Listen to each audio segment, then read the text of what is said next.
Assalamualaikum warahmatullahi wabarakatuh. Perkenalkan, nama saya Taufik Firdaus, guru mata pelajaran Administrasi Infrastruktur Jaringan, jurusan Teknik Komputer Jaringan, SMK Karya Nasional Sindangwangi. Di sini saya akan menjelaskan mengenai konfigurasi load balancing, konfigurasi virtual local area network, konfigurasi manajemen bandwidth, konfigurasi switch manageable, dan konfigurasi access point. Untuk topologinya nanti kita lihat. Nah, ini untuk topologi jaringan yang nanti akan kita buat untuk konfigurasi load balancing, konfigurasi virtual local area network, konfigurasi manajemen bandwidth, konfigurasi switch manageable, dan konfigurasi access point.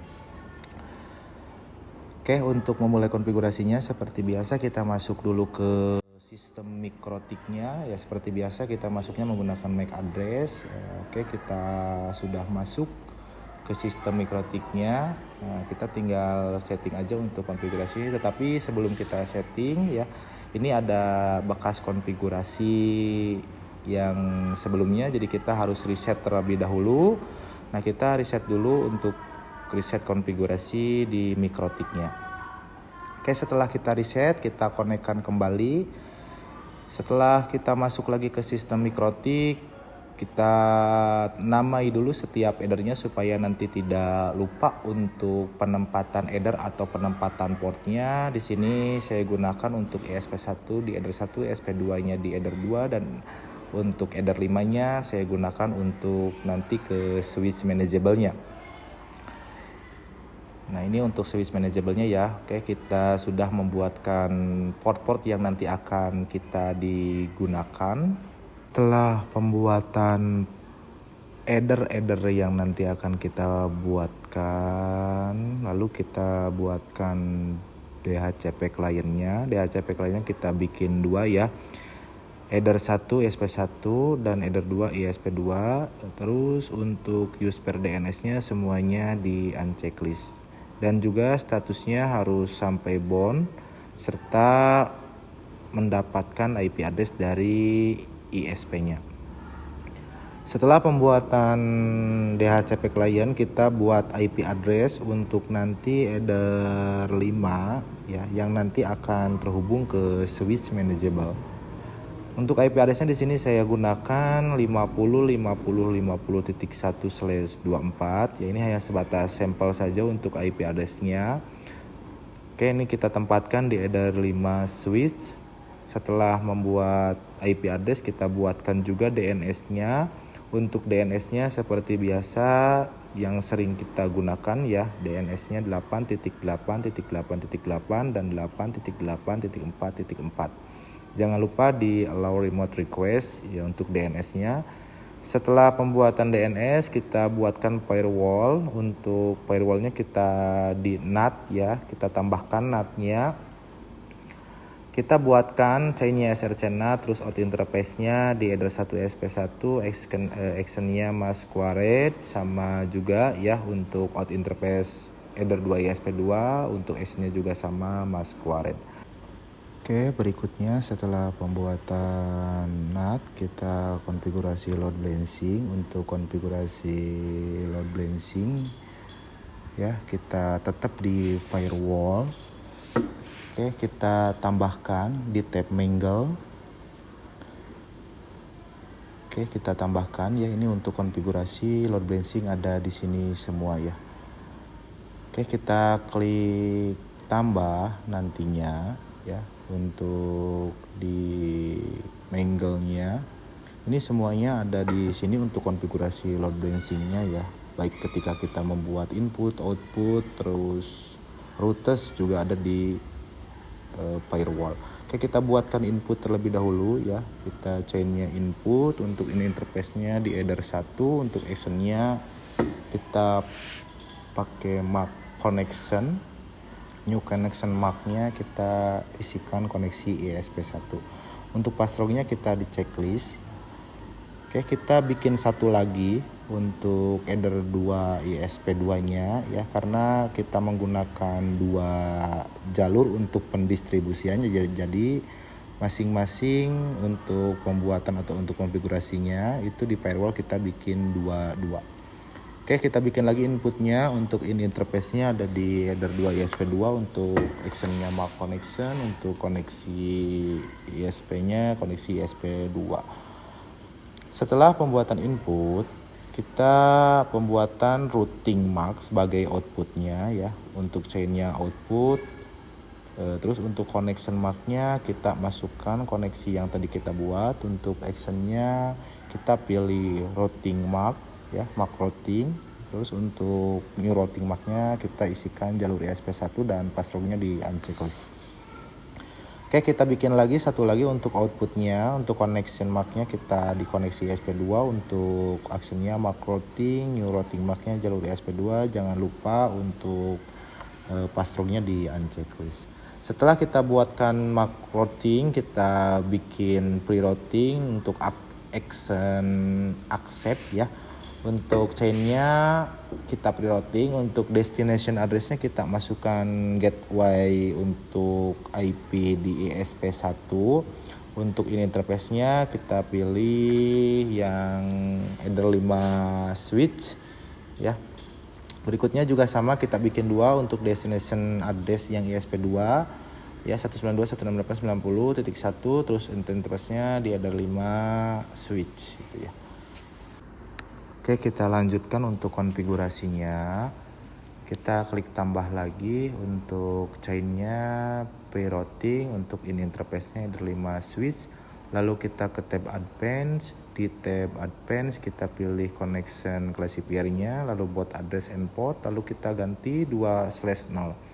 Untuk diekstraknya kita tambahkan destination address type ya. Kita terus untuk address tipenya di lokal, lalu checklist inputnya. Nah ini ada yang lupa kita tambahkan lagi untuk actionnya ya. Actionnya di mark connection, new connection marknya di koneksi ESP1. Kita lalu apply OK. Tambahkan lagi untuk chainnya pre-routing, in interface-nya header 5 switch, lalu ke advance. Di advance kita pilih per connection classifier, lalu kita pilih buat address and port. Kita rubah ke 2/1, ekstraknya sama di lokal, lalu checklist inputnya, actionnya mark connection, koneksi ESP1. Setelah pembuatan mark connection, kita bikin lagi ya untuk mark routingnya lagi. Kita ke general pre-routing, lalu ke in interface-nya header 5 switch, connection marknya koneksi ESP1, actionnya mark routing, new routing marknya jalur ESP1, passwordnya masih di checklist. Lalu tambahkan lagi satu lagi pre-routing, in interface-nya header 5 switch, lalu connection marknya koneksi ESP1, lalu new routing marknya di jalur ESP2. Oke, berikutnya setelah pembuatan konfigurasi load balancing-nya, kita bikin routesnya ya. Untuk routesnya kita isikan gateway. Gateway-nya kita gateway ESP1, cek gateway-nya ping, distance-nya 1, routing mark-nya jalur ESP1, lalu apply OK. Berikutnya juga sama. Untuk gateway ESP2 192.168.90.1, cek gateway-nya ping, distance-nya 2, routing mark-nya jalur ESP2. Satu kali lagi untuk pembuatan routesnya, gateway-nya kita masukkan lagi IP yang ESP1, distance-nya 1, dan IP gateway ESP2, terus distance-nya 2, lalu apply OK. Itu untuk pembuatan konfigurasi load balancing. Setelah konfigurasi load balancing, ini sampai sini untuk konfigurasi load balancing-nya beres ya. Kita cek terlebih dahulu untuk hasil dari konfigurasi load balancing-nya, apakah si komputer kita dapat internet atau tidak. Lalu kita DHCP serverkan dulu IP address yang tadi kita buat untuk di header 5 switch. Lalu kita disable enable dulu ya untuk agar si konfigurasi kita terbaca atau bisa digunakan ya. Kita disable enable dulu untuk Ethernet-nya. Nah ini kita sudah dapat internet untuk komputernya, dan ini IP yang didapat dan kita buat ya tadi untuk header 5 switch-nya di 50 50 50. Oke, kita coba untuk masuk ke Chrome ya. Kita coba speed test apakah dapat internet atau tidak untuk komputernya. Nah ini sudah dapat untuk